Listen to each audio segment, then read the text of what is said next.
평안하십니까? 설교 제목입니다. 평안하십니까? 이런 제목으로 함께 말씀을 나누겠습니다. 오늘은 부활절입니다. 예수님께서 죽음을 이기시고 다시 살아나신 날입니다. 부활을 처음 목격한 사람들은 여자들입니다. 이들은 장례식 없이 예수님이 시신을 그냥 무덤에 안치된 것이 너무나 마음이 아파서 일요일 새벽에 향품을 들고 조촐하게라도 예수님의 장례를 치르기 위해 예수님의 무덤으로 갑니다. 예수님의 무덤은 돌무덤입니다. 동굴을 파고 그 안에 시신을 안치하고 큰 돌로 그 무덤 입구를 막는 것이 바로 돌무덤입니다. 두 여인이 도착했을 때 예상치 못한 놀라운 일이 있었습니다. 무덤에 큰 지진이 있었고 초월의 세계가 열려서 천사가 보입니다. 천사가 하늘에서 내려와서 그 무덤을 막고 있던 돌을 옮겨놓고 그 옮겨진 돌 위에 앉아있는 것이 보입니다. 여인들은 너무나 놀라서 그 자리에서 바짝 엎드려 벌벌 떱니다. 그때 천사가 여인들에게 이런 말을 해줍니다.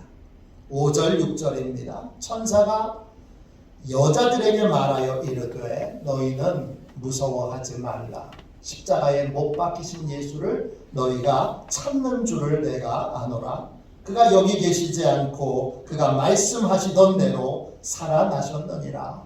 그가 누우셨던 곳을 보라. 천사는 두 여인에게 부활의 소식을 알려줍니다. 부활은 우연히 어쩌다가 일어난 일이 아닙니다. 예수님이 예고하셨고 예수님이 예고하신 대로 사흘 만에 다시 살아나신 것입니다. 여인들은 이게 무슨 일이야? 충격 가운데 있다가 예수님이 예고하셨던 일이 예고하신 대로 이루어졌다는 사실을 깨닫게 되면서 마음에 큰 기쁨이 일어나기 시작합니다. 그들은 큰 기쁨과 또 한편에 이 낯선 이 일에 대한 무서움과 두려움으로 부활의 소식을 제자들에게 알려주기 위해 달려갑니다.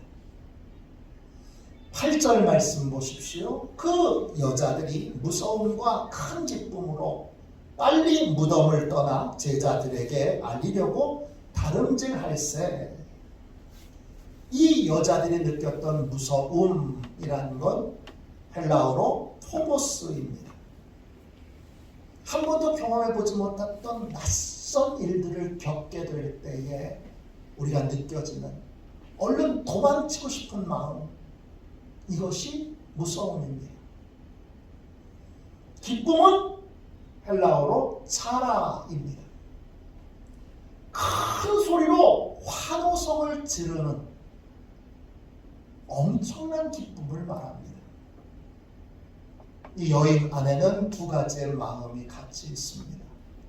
기쁜 마음과 두려운 마음입니다. 부활을 경험하게 되는 모든 인생은 이 기쁨과 두려움을 함께 느끼게 됩니다.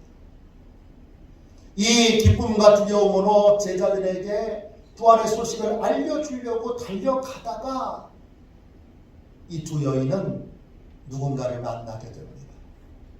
처음에는 못 알아봤는데 나중에 보니 주님이십니다. 부활하신 주님이 두 여인을 찾아와 만나주신 것입니다. 예수님은 두 여인에게 이렇게 묻습니다. 여러분 9절 말씀 보세요. 예수께서 그들을 만나 이르시되 평안하냐 하시거늘 여자들이 나아가 그 발을 붙들고 경배하니. 예수님이 두 여인에게 평안하냐 이렇게 물으십니다. 한국말로 보면 평안하냐, 히브리어로 샬롬, 헬라어로 에이레네, 마음이 평안하냐 이렇게 물으시는 질문인 것 같지만 원어가 다릅니다. 평안하냐 이 말의 원어, 헬라어 원어는 차이로입니다. 이 말은 마음이 평안하냐 이런 뜻이 아니라 지금 환호성을 칠 만큼 큰 기쁨이 있느냐 이렇게 물으신 것입니다. 번역하면 이런 것입니다. 내가 부활하니까 기쁘냐? 부활을 만나서 행복하냐?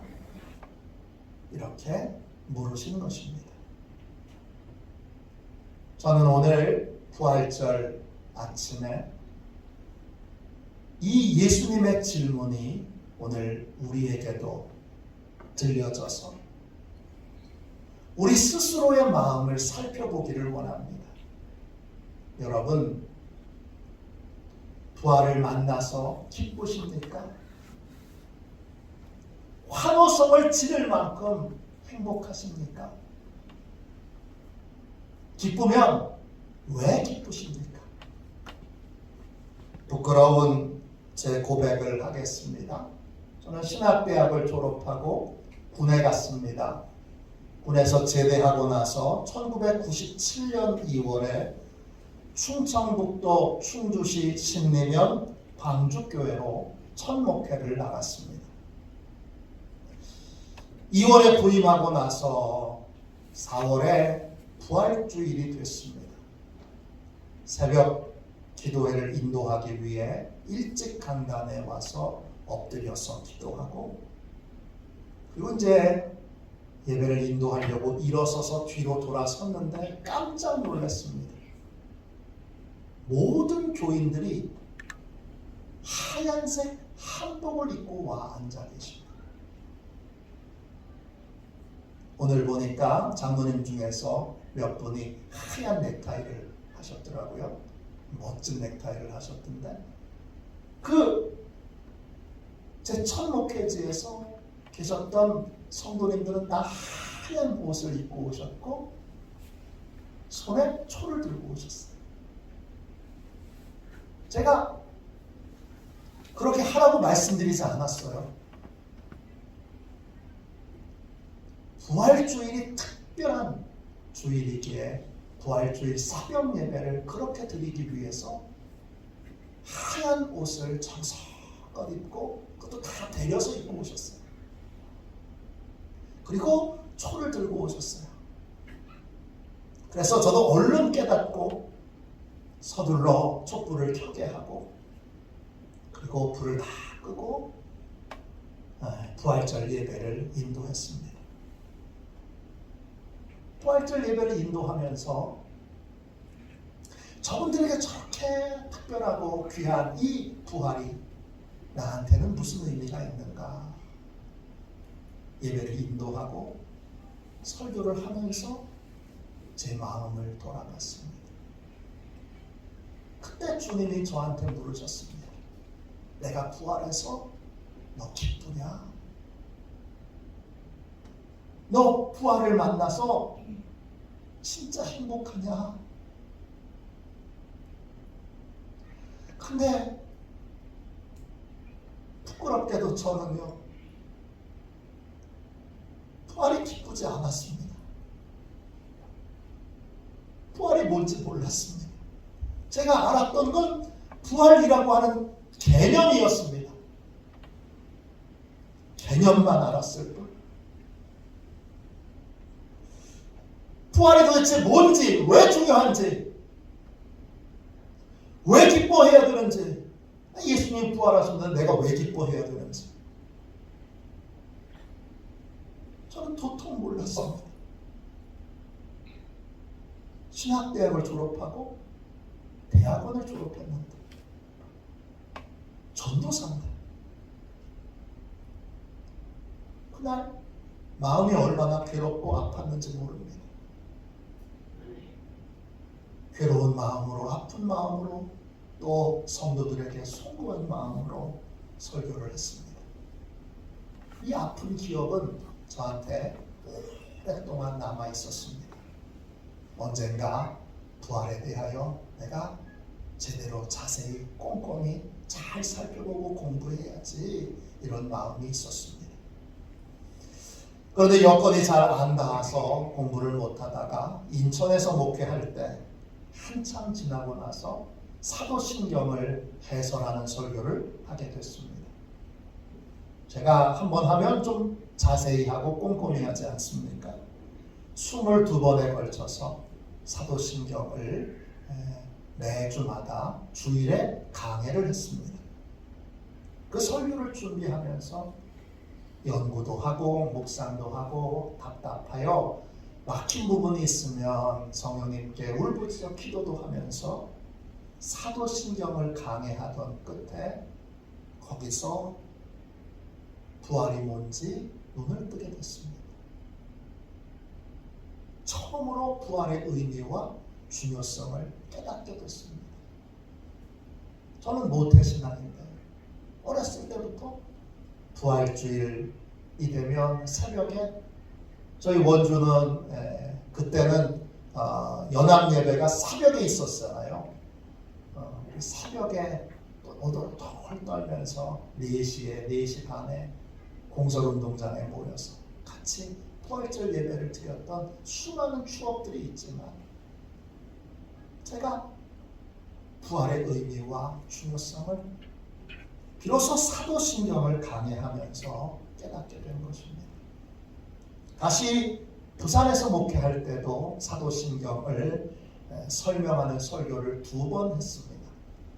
주일 오후에 한 번 하고 새벽 예배 때 한 번 했습니다.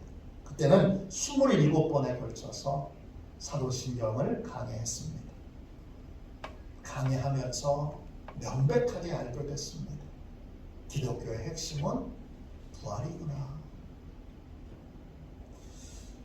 부활을 비로소 만나니까 부활의 기쁨과 감격과 부활이 주는 이 놀라운 복음의 비밀들이 깨달아지니까 성경 전체가 완전히 새롭게 보이게 됐습니다. 여러분은 어떻습니까? 예수님이 부활하셔서 기쁘고 행복하십니까? 막 환호성을 지를 만큼 그렇게 행복하십니까? 도대체 부활이 뭔데요? 왜 부활이 기독교의 핵심이고 본질입니까? 예수님의 부활에 왜 내가 기뻐해야 합니까? 부활이 도대체 뭡니까? 이 질문, 부활이 뭐냐라는 질문 앞에 우리는 많은 대답을 해야 합니다. 대답이 한두 가지가 아닙니다. 오늘은 아주 기초 중에 기초 2가지만 부활이 뭔지에 대해서 함께 살펴보므로 은혜를 나누겠습니다. 첫 번째, 부활이 뭡니까? 부활은 다시 죽지 않는 부활입니다. 성경에 보면 죽은 나사로가 죽었다가 다시 살아났는데 그걸 부활이라고 부르지 않습니다. 왜 부활이 아닙니까? 그건 요즘 의료 시설이 많이 발전해서 임사 체험을 하는 사람들이 많습니다. 심정지가 된 상태에서 천국과 지옥을 다녀온 분들이 많아요. 그리고는 전기 충격기로 다시 살아나는 경우들이 많은데 그것도 죽었다가 다시 살아난 거 아닙니까? 그건 왜 부활이 아닙니까? 그건 부활이 아닙니다. 왜 아니죠? 나사로의 부활은 부활이 아닌 것이 죽었다가 다시 살아났다가 또 죽습니다. 결국 죽습니다. 뭐예요? 나사로의 죽었다가 다시 살아나는 건 생명 연장이지 부활은 아닙니다. 그럼 부활은 뭔데요? 부활은 죽었다가 다시 살아나서 영원히 죽지 않는 것입니다.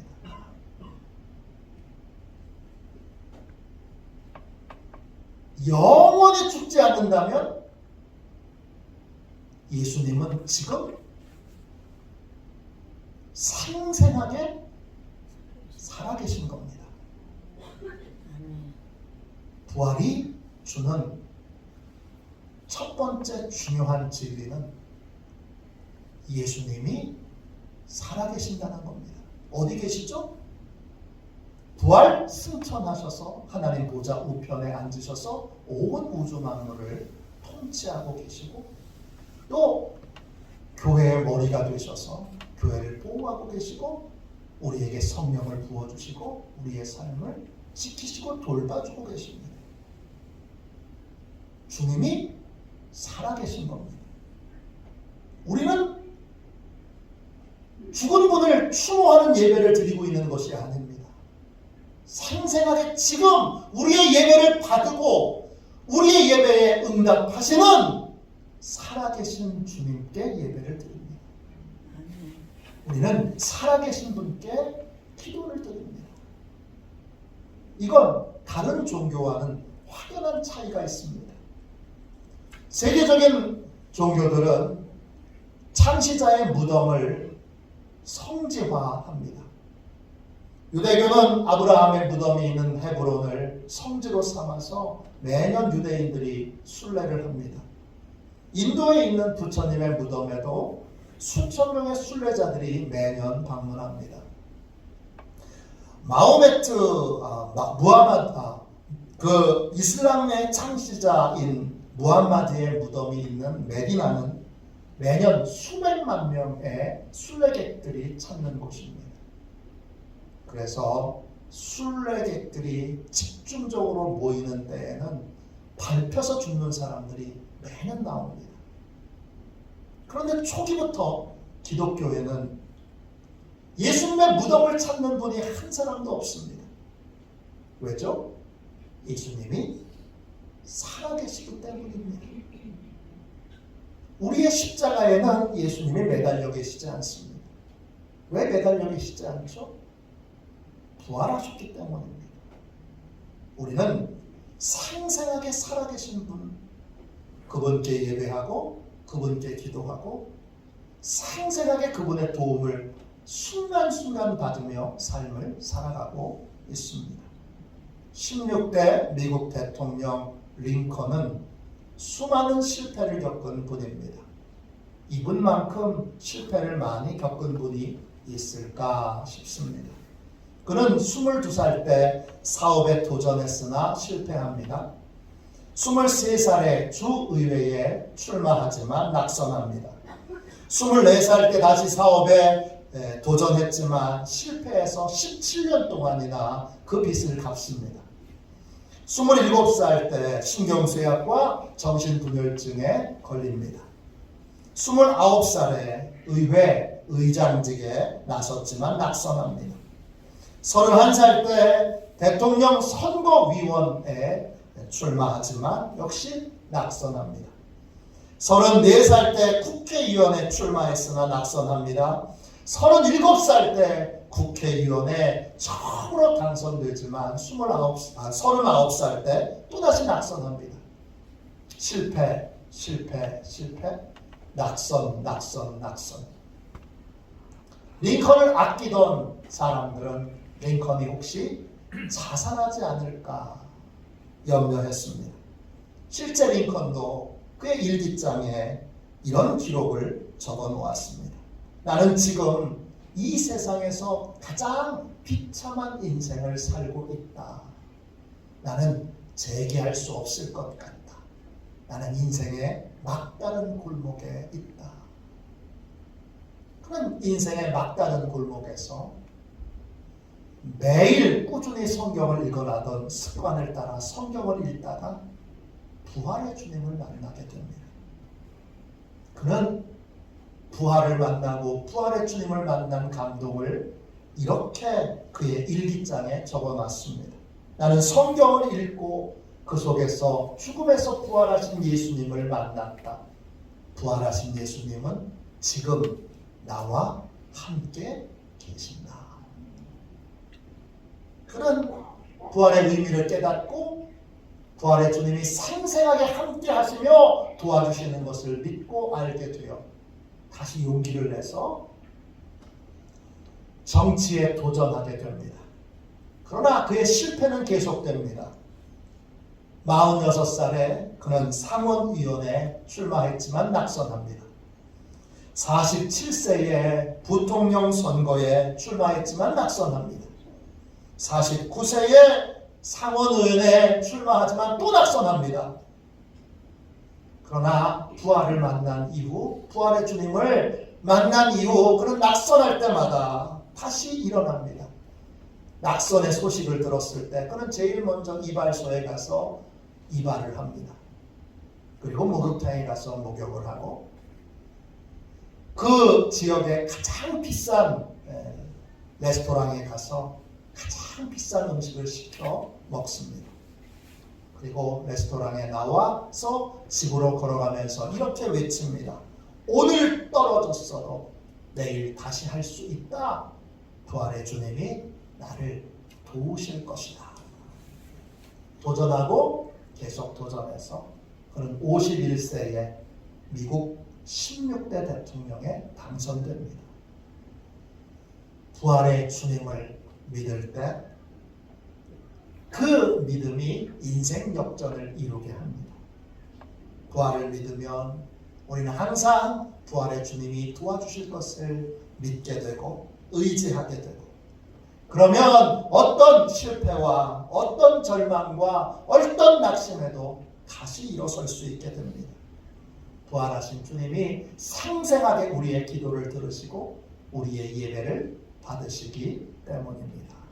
할렐루야. 부활은 무엇입니까? 두 번째, 부활은 영의 부활이 아니고 몸의 부활입니다. 예수님은 몸으로 육체로 부활하셨습니다. 그러면 지금도 육체로 살아계시는 겁니다. 물론 우리와 같은 몸은 아닙니다. 고린도전서 15장 이 부활장에 부활하신 예수님의 몸, 장차 부활하게 될 우리의 몸이 부활의 몸이 어떤 몸인가를 잘 설명해 놓았습니다. 예수님이 가지신 육체는 영원히 죽지 않는 몸입니다. 그리고 하늘의 형상을 가진 몸입니다. 그러나 분명한 건 예수님은 영으로 부활하신 것이 아니라 육체로 부활하셨고 육체로 살아계십니다. 이 사실은 장차 우리가 천국에 가게 돼서 어떤 모습으로 삶을 살게 될지를 보여주는 것입니다. 성경이 말하는 죽음은 여러분 영과 육이 분리되는 것입니다. 육은 흙으로 돌아가게 되고 영은 둘 중에 한 곳으로 가게 됩니다. 예수님을 믿어 죄사함을 받은 영혼은 낙원에 가게 되고 예수님을 믿지 않고 죄사함을 받지 못한 영혼은 죽음 직후의 심판을 받아 음부에 떨어지게 됩니다. 거기서 영으로 있다가 예수님이 부활하시면 예수님이 재림하실 때에 호련히 부활의 몸을 입게 됩니다. 부활도 순서가 있습니다. 예수 믿는 자의 부활이 먼저 있습니다. 그런 부활을 의인의 부활, 생명의 부활, 영광의 부활이라고 부릅니다. 그리고 나서 심판의 부활이 있습니다. 죽음의 부활이 있습니다. 악인의 부활이 있습니다. 나는 예수는 잘 안 믿지만 하나님이 잘 봐주시겠지? 아니요. 부활의 순서가 명백하게 차이가 있기에 의인의 부활에 참여할 자는 반드시 의인의 부활에 참여하게 되고 악인의 부활에 참여할 자는 반드시 악인의 부활에 참여하게 됩니다. 예수님의 부활은 죽음이 끝이 아님을 우리에게 알려줍니다. 의인의 부활에 참여한 자는 하나님이 마련해 놓으신 새하늘과 새 땅에서 육체로 예수님과 함께 하나님과 함께 왕노릇하게 됩니다. 우리가 가게 될 천국은 육체로 가는 겁니다. 육체로 살아가게 되는 겁니다. 실체가 없는 영으로 사는 것이 아니라 실제 몸을 가지고 먹기도 하고 마시기도 하고 같이 어울려 찬양을 부르기도 하고 예배를 드리기도 하고 같이 운동을 하기도 하고 그렇게 육체로 가게 되는 천국입니다. 지옥은요? 지옥도 육체로 가게 됩니다. 영이 불구덩이에 던져진들 무슨 고통이 있겠습니까? 육체로 가는데 어떤 육체로 갑니까? 영원히 죽지 않는 육체로 갑니다. 그러면 영원히 그 지옥에서 자기가 지은 죄에 대한 형벌을 받게 됩니다. 나의 영원한 삶을 어디에서 보낼 것인가? 이것을 깨닫고 결단하게 만드는 것이 예수님의 부활입니다. 한 아이가 100원짜리의 위력을 알게 됐습니다. 100원짜리 동전을 아버지한테 받아서 문방구에 가면 문방구 앞에 작은 게임기가 있는데 100원을 넣으면 그러면 잠시 오락을 할 수 있습니다. 100원의 위력을 알게 된 이 아이는 아빠만 만나면 얘기합니다. 아빠 100원만, 아빠 100원만 그럽니다. 어느 날 아빠가 주머니를 뒤져봤는데 100원이 없습니다. 그래서 500원짜리를 주니까 이 아이가 보더니 자기가 알고 있던 동전과 크기가 다르니까 휙 던져버리고 다시 말합니다. 아빠 100원만. 그런데 친구들과 같이 놀면서 500원짜리의 위력을 알게 되었습니다. 그런 이후에는 아빠가 100원짜리와 500원짜리를 두고 선택하라 그러면 이 아이는 즉시 500원짜리를 택합니다. 500원의 가치를 알게 되면 여러분 100원에 대한 미련을 버리게 됩니다. 영원히 살게 될 땅을 알게 되면 이 땅의 삶이 전부가 아니란 사실을 부활을 통하여 알게 되면 100원짜리 같은 이 세상의 삶에 여러분 더는 미련과 욕심을 부리지 않게 됩니다. 극심했던 초대교회 성도들의 박해, 그 극심한 박해에도 초대교회 성도들이 믿음을 잃지 않았던 이유는 영원한 나라에 대한 확고하고 분명한 믿음이 있었기 때문입니다. 이미 말씀드린 대로 부활은 순서대로 부활하게 됩니다. 명백합니다. 어떤 순서대로 부활합니까? 고린도전서 15장 23절 24절입니다. 그러나 각각 자기 차례대로 되리니 먼저는 첫 열매인 그리스도요, 다음에는 그가 강림하실 때에 그리스도에게 속한 자요, 그 후에는 마지막이니 그가 모든 통치와 모든 권세와 능력을 멸하시고 나라를 아버지 하나님께 바칠 때라.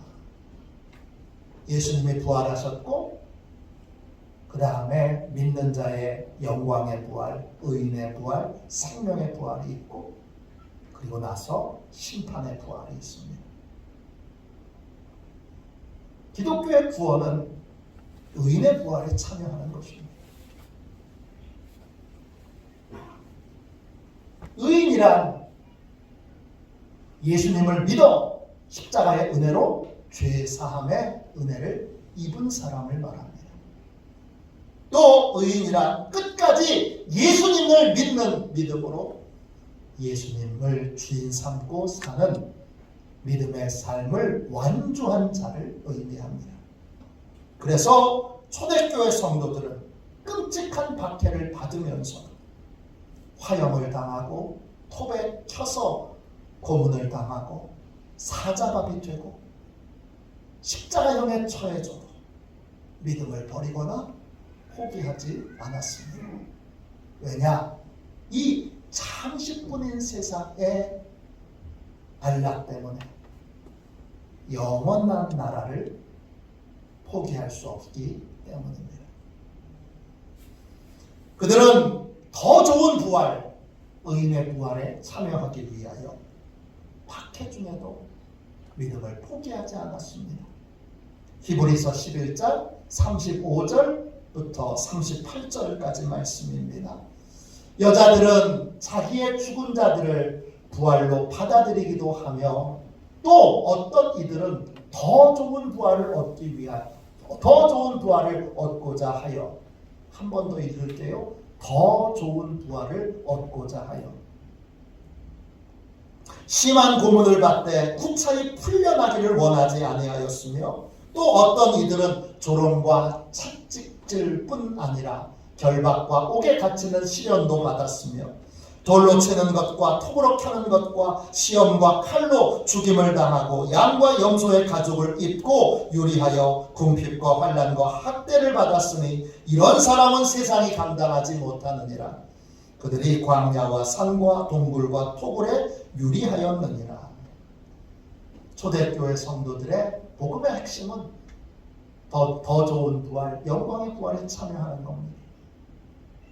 그것을 사모하는 모든 자들은 세상이 감당할 수 없습니다.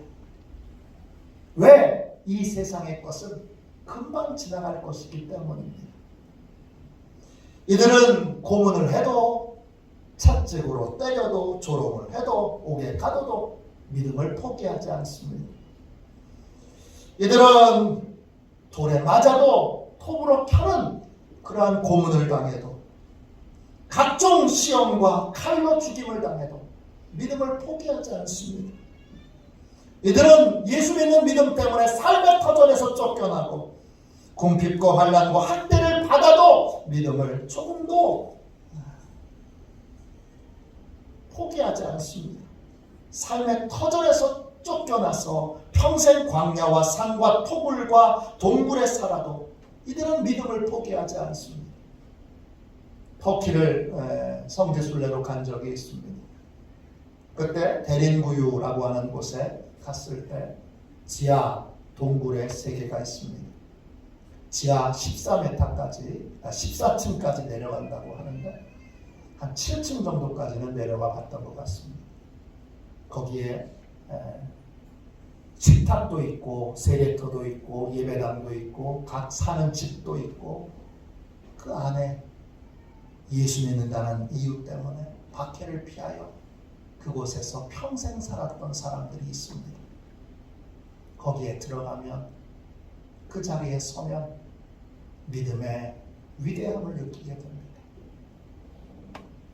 그들은 더 좋은 부활을 위해 기꺼이 이 땅에서의 삶의 모든 행복을 다 포기했습니다. 왜냐?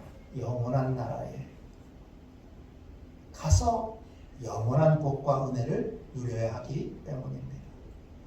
꽤 오래전에 세계에서 제일 박해받는 나라 순위가 나와요. 1등부터 24등까지 24시간 동안 1시간당 한 나라씩 이렇게 릴레이로 중보기도를 하는 프로그램을 교회 안에서 한 적이 있습니다. 가장 박해가 심했던 나라는 지금도 변함없이 1등은 북한입니다.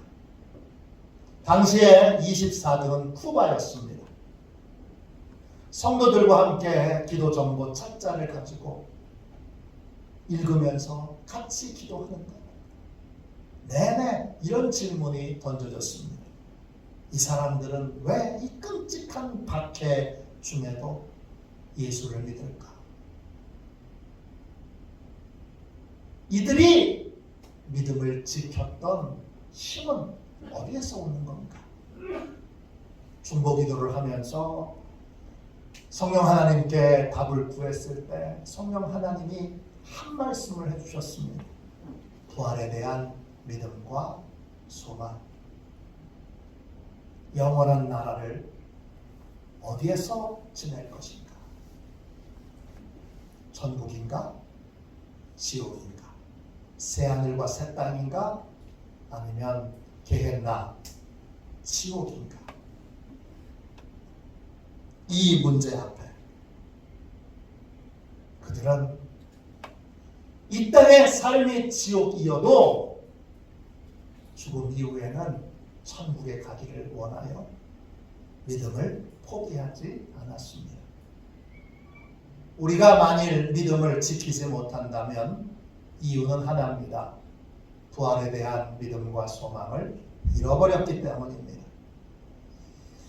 부활에 대한 믿음과 소망을 갖고 있다면 우리도 초대교회 성도들처럼 세상이 감당 못할 사람이 됩니다. 세상이 감당 못할 믿음의 삶을 살아갈 수 있게 됩니다. 여러분, 부활의 진리를 알게 돼서 기쁘십니까? 환호성을 지를 만큼 행복하십니까? 예수님의 부활은 역사적인 사실이고 예수님의 부활은 곧 우리가 맞이하게 될 우리의 미래입니다. 부활을 믿고 부활의 소망 가운데 여러분 흔들리지 말고 믿음의 길을 걸어가기를 주님의 이름으로 축원합니다. 사도 바울은 부활을 믿는 성도들에게 이런 권면을 줍니다. 고린도전서 15장 57절 58절입니다. 우리 주 예수 그리스도로 말미암아 우리에게 승리를 주시는 하나님께 감사하노니 그러므로 내 형제들아 견실하며 흔들리지 말고 항상 주의 일에 더욱 힘쓰는 자들이 되라. 이는 너희 수고가 주 안에서 헛되지 않은 줄 알리라.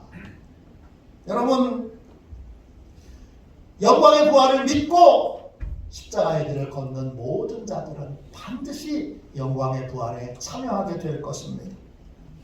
부활을 믿고 흔들리지 말고 믿음의 길을 걸어가십시오. 순종의 길을 걸어가십시오. 십자가의 길을 걸어가십시오. 여러분의 모든 헌신과 수고는 결코 헛되지 않을 것입니다.